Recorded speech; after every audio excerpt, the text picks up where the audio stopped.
हल्द्वानी के नगर निगम सभागार में जिलाधिकारी की अध्यक्षता में गणमान्य लोगों की बैठक हुई। इस दौरान जिलाधिकारी वंदना सिंह और वरिष्ठ पुलिस अधीक्षक प्रहलाद नारायण मीणा सहित सभी प्रशासनिक अधिकारी मौजूद रहे।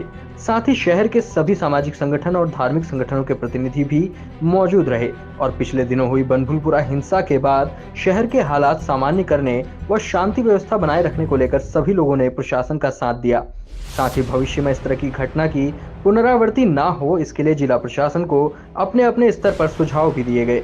जिलाधिकारी वंदना सिंह ने बताया कि अतिक्रमण हटाने के दौरान जो हिंसा हुई उस पर कानूनी रूप से सख्त कार्रवाई की जा रही है, लेकिन अब प्राथमिकता हल्द्वानी शहर के जन सामान्य को बेहतर माहौल देने की है। लोगों से भी अपील की जा रही है कि भाईचारा बनाए रखें।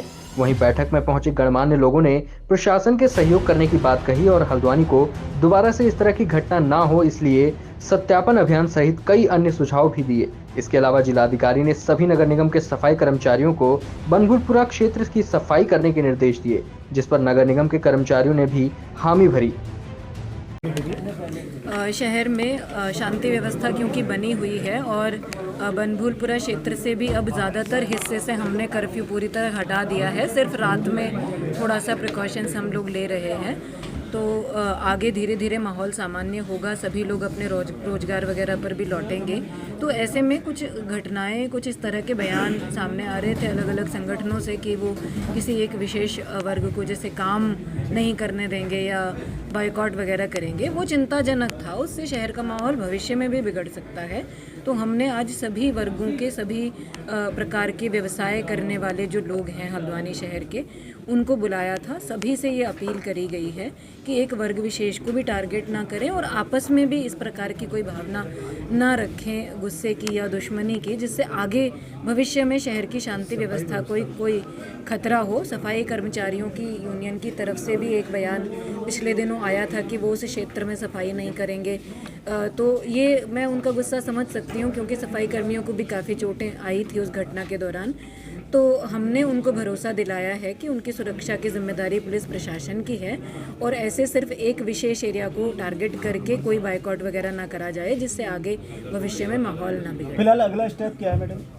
आगे अभी यही है कि हम लोग शांति को कायम करें, हम ये घटना दोबारा ना होने दें। साथ ही जो सुझाव आज की मीटिंग में विभिन्न स्टेक होल्डर्स ने दिए हैं, जैसे बाहरी लोगों के सत्यापन को लेकर कहा है कि कोई जो है अपराधी तत्व शहर में ना आए, उसमें पुलिस अपना सत्यापन का अभियान जो है वो एक सुचारू रूप से चलाए।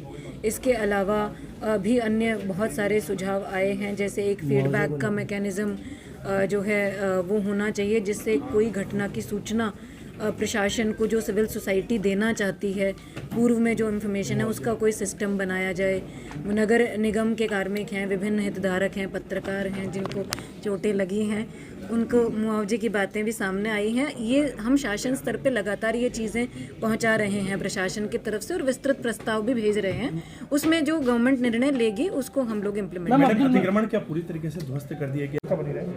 देखिए, सबसे पहले तो मैं जो घटना हुई है उस घटना को लेकर के जो जांच एक रिपोर्ट हमारे सामने आएगी, जो लोग ज़ख्मी हुए हैं, जिन लोगों का नुकसान हुआ है, पहली हमारी वरीयता रहेगी रिपोर्ट आते ही उनको मुआवजा मिले, उनका नुकसान पूरा हो, क्योंकि उन्होंने जो उनका नुकसान हुआ है वो सुरक्षा को लेकर के हुआ। उन्होंने हमारी सुरक्षा में के लिए काम किया, जन सेवा का काम किया। दूसरी चीज़ ये है कि जितनी जल्दी वहाँ की कानून व्यवस्था बहाल हो, हम उसके लिए काम कर रहे हैं। जो लोग काम से बैठे हैं वो अपने काम पर जाएंगे। एक सामान्य स्थिति जो पहले थी वो हो रहेगी। आगे इस तरीके की घटना ना घटे, इसके लिए एक हम पुलिस के नेतृत्व में, प्रशासन के नेतृत्व में एक अमन कमेटी का गठन, वहाँ के बुद्धिजीवी, वहाँ के लोगों से एक कमेटी का गठन हम कराने के लिए प्रयास करेंगे सरकार स्तर पर। और दोबारा ये घटना ना घटे, इसके लिए जो अपराधी हैं उनको पूरी तरीके से चिन्हित करके, और जितनी बड़ी घटना हुई है, जो पेट्रोल बम सामने आया है, इसको लेकर के भी हम गंभीर हैं। हमने बात की है और उसमें जो रिपोर्ट जैसे आएगी उन लोगों को चिन्हित करेंगे। देखिए, सबसे पहले तो जो कुछ भी हुआ 8 फरवरी में वो दुर्भाग्यपूर्ण था। वो एक काला दिवस के तौर पर याद किया जाएगा। यानी यह है कि पूरे राज्य में और पूरे सूबे में, पूरे मुल्क में उसकी जो छवि गंदी हुई है हम लोगों की, वो यकीनन बहुत ज़्यादा दुख की बात है। ऐसा नहीं होना चाहिए था। ख़ास तौर से देखिए आप यानी पत्रकार बंधु एक मजबूत पिलर और कॉलम है हमारे लिए, और जो सफाई कर्मचारी हैं मजबूत कॉलम है। ये तो बिल्कुल निष्पक्ष जांच करते हैं आप हजरात, हमारा पक्ष रखते हैं। कोरोना यानी समझिए रेलवे वाले मामले में आपने जो रोल निभाया और जो निष्पक्ष हम लोगों की बातें उठाई हैं, आप लोगों के साथ जो पत्थरबाजी हुई और आप लोगों की गाड़ियाँ जली, बहुत ज़्यादा दुख की बात है। साथ साथ सफाई कर्मचारी जो निष्पक्ष तौर पर सफाई का काम करते हैं, सेवा भाव करते हैं, उन लोगों के साथ भी ऐसा हुआ, यकीनन बहुत ज़्यादा दुख की बात है।